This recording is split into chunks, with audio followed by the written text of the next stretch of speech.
In the rolling parish of Larksbridge, where the River Morrow wound like a silver ribbon through wheat-colored hills, lived a yeoman called Elias Whitcomb. His slate-roofed farmhouse, half-timbered and moss-softened, stood at the end of an ash-lined lane. Elias had 3 sons, the eldest, Henry, steady as the church bell, the second, Rupert, stout and already a father, and the youngest, Oliver, 21 years of age, whose only harvest so far had been daydreams. Henry and Rupert had married the daughters of neighboring tenants. Their plots joined Elias's 80 acres of barley and rye, and their kitchens smelled of fresh-baked wheaten bread. Yet Elias's heart leaned always toward Oliver, though the boy rose late, forgot to grease the reaper, and was known in the tavern as the poet in worsted boots. One August dusk, when the hedgerows rattled with poppies and the wind smelled of rain, Elias stood at the hearth beside his wife Martha. "God has blessed the fields this year," he said, watching the lamplight flicker across her face. "The barley is plump as a merchant's purse. When we cart it to Kingsbridge Market, we'll clear the mortgage and still have sovereigns left to plate the Sunday bell." Martha smiled, brushing flour from her apron. "Our 3 boys have labored like monks." "Aye," Elias nodded, "and Oliver most of all. He bound sheaves till his palms bled. Perhaps the lad is turning the corner." At that moment, Oliver himself stepped in, straw in his dark hair. "Father, Squire Lockwood's steward was here. He says the interest on the spring loan is 6 weeks overdue. He bids you bring the money the moment the grain is sold." Elias's brow creased, but he kept his voice mild. "Tell him we'll not fail. Tomorrow at dawn, you and I will drive the first wagon to market. It's time you learned the clatter of coin." Oliver's eyes brightened. He had never been invited to market before. He fetched his brothers. By moonrise, the 3 young men had scythed the last acre and heaped the sheaves into stooks that stood like praying monks across the field. When the stars paled, Henry approached his father. "Let me ride with you. 2 pairs of eyes watch better than 1." Elias laid a hand on the elder son's shoulder. "Not this time, Henry. The boy must stand in the world's draft if he's ever to grow." So Elias and Oliver set off, the wagon creaking beneath tarpaulined sacks of golden barley. They spoke of crop prices, of the new railway that might steal the river trade, of the girl in the millinery who smiled at Oliver from behind ribboned hats. 8 slow miles later, they crested the ridge above Kingsbridge and found the market square sealed by a line of red-ribboned constables. A striker, coat dusty, told them the Grain Factors Guild had closed the exchange. The factor masters demanded higher tariffs, and the farmers, in return, had sworn not to unload a single sack. Until the magistrate arrived, no dealing could be done. "Spend the night," the man advised. "The standoff will break by sunrise." Oliver, eager to prove trustworthy, said, "Father, go home to Mother. I'll guard the load. 1 man can watch as well as 2, and I'll sleep beneath the wagon." Elias hesitated, but the boy's earnest face persuaded him. He pressed a flask of tea and a woolen blanket into Oliver's hands, then started the long trudge back with the empty pony. Twilight folded into a purple hush. Oliver, weary of the smell of horses and strikes, wandered 100 yards to an abandoned tithe barn whose rafters were netted with swallows' nests. "A brief nap," he told himself, curling on last year's straw. "The stars will wake me." They did not. Instead, a southwest gale came roaring up the Morrow Valley, black with Atlantic rain. Within minutes, the sky split. Hail clattered like shot on copper roofs, and the river, swollen by a week of upland storms, burst its banks. The market field, where 100 wagons stood in patient rows, became a knee-deep lake. Sacks drank water like sponges. Barley grains spilled and floated like tiny goldfish escaping. At Whitcomb Farm, Martha heard the first thunder crack and dropped her darning. Elias, the boy is alone. Before the second peal, Elias had roused Henry. Together, they lanterned an air and sloshed through lanes turned to chocolate torrents. They reached Kingsbridge at cockcrow, when the storm had slunk away, ashamed. The sight that met them stopped the breath in their throats. The wagon sagged, axle deep in mud. Sacks gaped like wounded soldiers. Barley spread in a yellow scum across the square. And Oliver lay in the barn doorway, hair plastered to his forehead, dreaming still. Elias shook him awake. The old man's voice was low, almost gentle, yet each word cracked like a whip. This was your charge, Oliver. The first time I placed my trust in you, and you let the river steal our year. Every stalk your brothers and I cut, every blister, every prayer, gone. Henry's face was stone. I warned you, father. The lad is idle as a summer fly. They returned at noon to a silent farmhouse. Rupert met them at the gate, reading the disaster in their eyes. Before nightfall, the news reached Squire Lockwood. The squire, a man whose smile never quite reached his eyes, arrived with 2 broad-shouldered bailiffs. "Wit cum," he said, tapping his crop against a polished boot. "The loan was due at Michaelmas. The storm is your misfortune, not mine. I'll have my £80 by tomorrow's sunset, or the deed to the North 40 passes to me." Elias pleaded for a month, a week, a day. The squire's answer was the soft click of the gate as he left. Inside, Henry and Rupert withdrew to their own hearths, minds busy with abacuses of survival. The brothers did not speak of Oliver, yet the unspoken thought hung in the air like winter smoke. Will the debt drag us all under? Henry drained his ale and set the tankard down like a judge's gavel. "Rupert," he said, "we must divide the estate before the debt swallows us. Let father keep the mortgaged acres. We'll take our wives to the tenancies we hold in our own names. If Lockwood forecloses, at least the sheriff cannot touch our separate roofs." Rupert's silence was assent.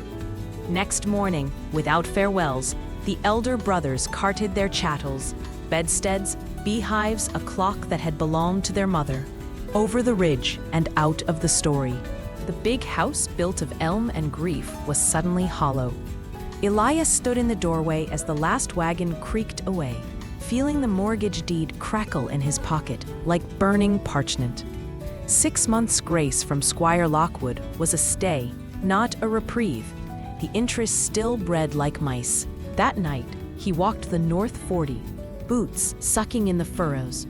The moon silvered the stubble where he had meant to sow winter wheat. Instead, he saw only a gallows of debt. From his coat, he drew a coil of hempen rope, once used to bind sheaves, now meant to bind his breath. He flung it over the lowest limb of the great ash that had shaded his courting days with Martha. He was fitting the noose when a cry cracked the frost-thick air. "Father!" Oliver, no longer the feckless boy, but a gaunt young man with storm-washed eyes, burst through the hedge, a neighbor close behind. Between them they wrestled Elias down, the rope hissing through the leaves like a serpent denied. Elias sagged against the trunk. "I am tired, lad. Honor, sons, harvest, all gone. The squire will have his pound of flesh tomorrow." Oliver knelt, mud kneading his knees. "Then let him take it from my flesh. I was the watchman who slept. Let me be the watchman who wakes. 6 months is eternity enough to turn a field into gold." The neighbor, a Quaker with a soft beard, spoke quietly. "Friend Elias, the squire rides a hard bargain, yet even he fears a coroner's inquest. I have heard him grant a second covenant. Work the land, pay at midsummer, and the debt is quit." Hope, thin as candle smoke, returned with them to the farmhouse. Martha wept without sound. Elias pressed Oliver's hand to his cheek as if it were communion bread. Next dawn, father and son broke the earth again. They drilled wheat into the 40 acres, then fenced the south meadow for flax, fiber that fetches hard coin in the cloth-hungry cities of the north. Each night, Oliver slept in the field, lantern at his feet, sickle across his lap, swearing no storm, no thief, no despair should steal a single blade. Yet by October, the rows showed curious wounds, patches of wheat cropped as cleanly as by shears, soil printed with the oval tracks of a unshod hoof. Elias's new one calm frayed. "Some neighbor's pony breaks in," he muttered. But the gate was latched, the hedge unbroken. On the fourth night he begged Oliver, "Stay awake, learn what ghost grazes our bread." The moon was a frost-bitten coin when Oliver settled beneath the hayrick. Hours dripped slow as candle tallow, constellations wheeled. Then, soft thunder, not from sky, but earth. Out of the mist trotted a mare so white she seemed cut from moonlight itself, mane flowing like surf. Behind her, 2 tall colts, and at her flank, a creature no bigger than a mastiff, miniature, perfect, a living toy. Oliver's breath clouded the air. He crept round the rick, sprang, and caught the flowing mane. The mare reared, eyes twin comets, but he clung, legs clamped to the silky barrel. She bolted, over the furrow, through the flax, across the frozen brook, yet still he held, until at last she slackened, winded. "Release me," she spoke, her voice the hush of snow on wheat. "Shelter me 3 nights, feed me, ask no question, and I shall give you a gift rarer than crown jewels." Oliver, whose childhood had been starved of wonders, agreed. He led her to an abandoned lime kiln hidden in the beechwood, carried oats and river water, and spoke to her as to a confidant. On the 3rd night, she was gone, but in the straw lay 3 perfect horses, 2 tall yearlings already crested like chargers, and between them the tiny stallion, no higher than Oliver's knee, coat the silver of hoarfrost, eyes bright as candle flame. A note, inked in moonlight on birch bark, warned, "Sell the colts to any king for purses heavy enough to free your fodder. But keep the runt, he will carry you farther than any throne." Oliver obeyed. He named the little creature Starling. Daily he trained the trio in the secret clearing, the colts to the halter, Starling to his voice alone. By Advent, the yearlings stepped like courtiers. Even the king's own equerry, come to Larksbridge Fair for remounts, would pay 100 guineas for such symmetry. But greed has many eyes. One dusk, Rupert, returning to borrow a plow, stumbled on the hidden glade. His gaze stuck to the horses as pitched to cloth. He ran to fetch Henry. Together they watched the colts circle like white flame. "Tomorrow is the winter fair at Aldershaven," Henry whispered. "The king's master of horse will attend. These will fetch enough to buy us freeholds. No more tenant thraldom." They waited until Oliver, exhausted, curled beside Starling and slept. Then, soft as December fog, the brothers led all 3 animals away, leaving only hoofprints and a single silver hair on the frost. Henry and Rupert slipped through the frost-rimmed dark, leading the 2 tall white colts by rope. "At first light we'll be at the winter fair," Henry muttered. "The king's own buyer is said to carry a purse heavy as a church bell." Rupert's breath smoked. "Quiet. Brother, sound carries on night frost." They tethered the colts in a deserted byre beyond the palace park and trudged home, promising themselves to return before sunrise. Dawn found Oliver cantering across the deer crop on Starling's mouse-sized back. The little stallion's hooves drummed so fast they seemed to skim the air. "Your brothers have stolen the yearlings," Starling whickered. "If we hurry, we can still overtake them." They overtook the pair on the snow-dusted road. Henry and Rupert reddened like rowan berries. "We We were only exercising then, Henry stammered. Then let us all exercise together, Oliver laughed, and rode between them, one leading rein in each hand, until the three brothers entered Aldershaven beneath banners of scarlet and gold. The fair sprawled through every alley, gingerbread booths, jugglers, mountebanks, and, grandest of all, the royal reviewing stand, where His Majesty King Alaric IV inspected remounts for the cuirassiers. When the two snow-white colts stepped into the ring, the crowd hushed. Even the royal horses nickered in envy. The master of horse whispered urgently. Minutes later, the king himself descended. "Name your price, young man," he said to Oliver. Oliver, remembering Starling's counsel, replied, "Whatever your majesty judges fair, provided I may keep the runt." A purse of 200 golden guineas changed hands, but when grooms approached, the colts would not budge without Oliver. "Then you shall enter my service as royal equerry," the king declared. "Your dwarf charger may lodge with you." Henry and Rupert, pockets suddenly heavy, slunk away to buy land farther down valley. Oliver sent half the gold to Elias, who paid Squire Lockwood and redeemed the North 40. Peace, it seemed, had come on shining hooves. But peace is a shy tenant in palace stables. Lord Jasper, master of the horse, had expected to pocket the colt's commission. The boy from Larksbridge had robbed him of both coin and credit.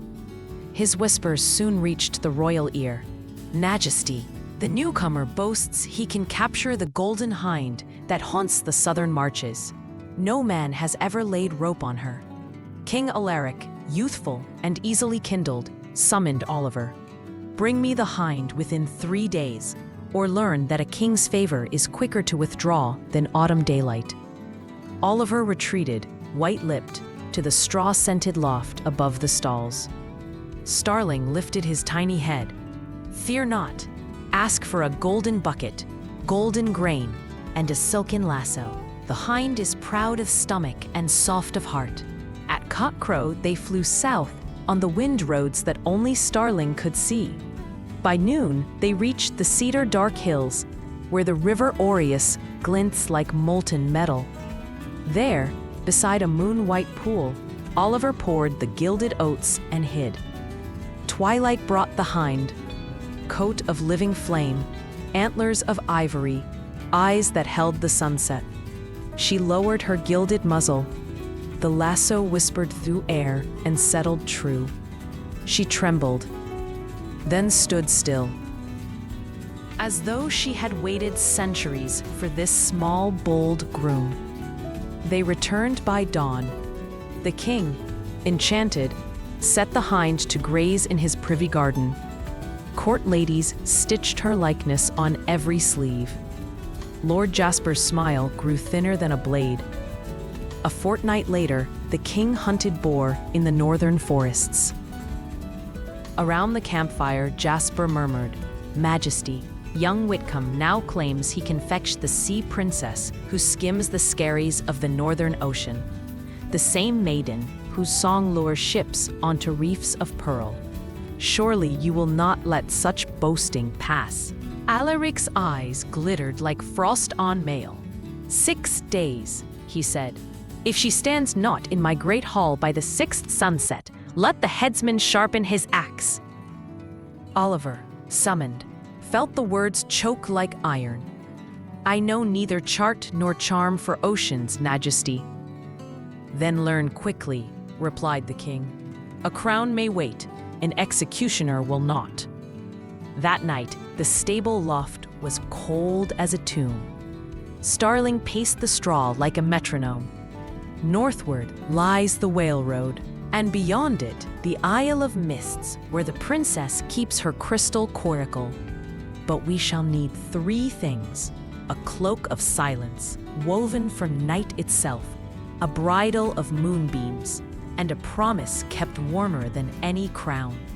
Oliver laid his cheek against the tiny stallion's neck. "Then weave and bridle and promise," he whispered. for I would bring home honor, not a headless ghost." "Fetch me a silken pavilion," Starling instructed, "gilded plates, flagons of silver, and every delicacy the palace kitchens can yield. We sail at dawn. Oh, no ship shall carry us." Oliver bowed. By sunrise, the king's own merchants had supplied a tent of rose-colored silk, plates of gold, and baskets of almond cakes, sugared lemons, and spiced wine. Starling shouldered the bundle as nimbly as a falcon carries a lure, then bade Oliver mount. They galloped northward, across frost-heaved heath, through forests still wearing winter's mail, until the world ended in a cliff of iron-blue water. Here Starling halted. "Pitch the pavilion on the very brink," he said. "Spread the feast, then hide among the rocks. When the sea princess steps ashore, seize her wrist and call me." Oliver did as bidden. Mid-morning brought a sudden hush. Gulls froze mid-wing, waves paused mid-crash. A skiff, translucent as moon ice, slid onto the shingle. Within it stood a maiden cloaked in seafoam green, hair the color of dawn on water. She sniffed the scented air, laughed like a bell, and ran straight into the pavilion. The moment her fingers closed on a marzipan rose, Oliver sprang, catching her arm. "Starling, to me!" he cried. The tiny charger burst from behind a boulder, neighing a note that stitched sky to sea. The princess's eyes widened, but she did not struggle. Instead, she studied Oliver as though he were a chart newly unrolled. "Who binds me?" she asked, voice hushed, yet buoyant as tide. "Only a steward of the land king," Oliver answered, "commanded to bring you to court. I would rather invite than compel, yet a command is etched in steel." She considered, then smiled. "Then let us ride, for I have never tasted horse air before." They returned faster than rumors fly, over moor and mountain, until the palace towers rose like red lilies against the evening. King Alaric greeted the sea princess with the reverence men give to sunrise. She curtsied, but her glance lingered on Oliver. 3 days of feasts followed, music in every gallery, lanterns on every terrace. Yet the princess refused every whisper of marriage. "I will wed no man," she told the king at last, "unless he be as young as the heart he claims beats in his breast." Alaric laughed. "I am barely 30, lady. My heart is green sap." "Then prove it," she replied, "for words are lighter than spindrift." That night, she sought Oliver in the stable loft. Starling listened, ears pricked like twin pennants. "The king must bathe 1 full minute in goat's milk," the princess whispered. "If he emerges unchanged, I will know his heart spoke true. If not, I am free to choose elsewhere." Starling nodded. "A riddle old as tide. Tell the king, arrange the bath, leave the rest to me." Next noon, a copper cauldron, big enough to drown a boar, stood in the great courtyard. Courtiers snickered behind sleeves as Alaric, confident as a lion, lowered himself into the steaming milk. A sand glass was turned. The milk lapped at the royal chin. When the final grain fell, Alaric rose, pink, wrinkled, and exactly as 30 as before. Laughter rippled. The princess stepped forward with a looking-glass of polished steel. "Your Majesty," she said gently, "your heart has aged honestly. I seek a heart still growing." The king's reflection stared back at him. No more, no less. Yet in that moment, he felt the first crack of wisdom. He sighed, then laughed with the rest. "Choose, lady," he declared, "and may your choice be younger than mine." She turned to Oliver, who stood between the colts with Starling on his shoulder. "I choose," she said, "the equerry who rides the wind and speaks with kindness." Gasps flew like startled doves. Then the king, generous in defeat, clapped Oliver on the back. "So be it. Let wedding bells ring for hearts that match." Within the week, the palace chapel bloomed with hawthorn and early roses. The sea princess, her name, she confided, was Marinelle, wore a crown of pearl. Oliver wore the blush of disbelief. Starling, caparisoned in cloth of silver, bore them both away afterward, trotting across the drawbridge, while minstrels sang of common boys who rode upon moonlight. They journeyed south until salt wind turned sweet, and the cliffs of Larksbridge rose like welcoming arms. Elias met them at the gate, eyes wet, mortgage parchment now only a memory. Henry and Rupert, humbled by their own greed, brought barley sheaves as wedding gifts and asked no share in fortune. Oliver and Marinelle built a low white house where river meets sea. They planted wheat on the upland and kept Starling in a paddock whose gate is never locked. On summer evenings they ride together, man, princess, and fairy horse, along the shore where waves write and erase their names. And so the tale ends, not with a moral, but with laughter carried on salt breeze. Honesty may bathe in milk and emerge unchanged. Kindness, however, emerges gleaming.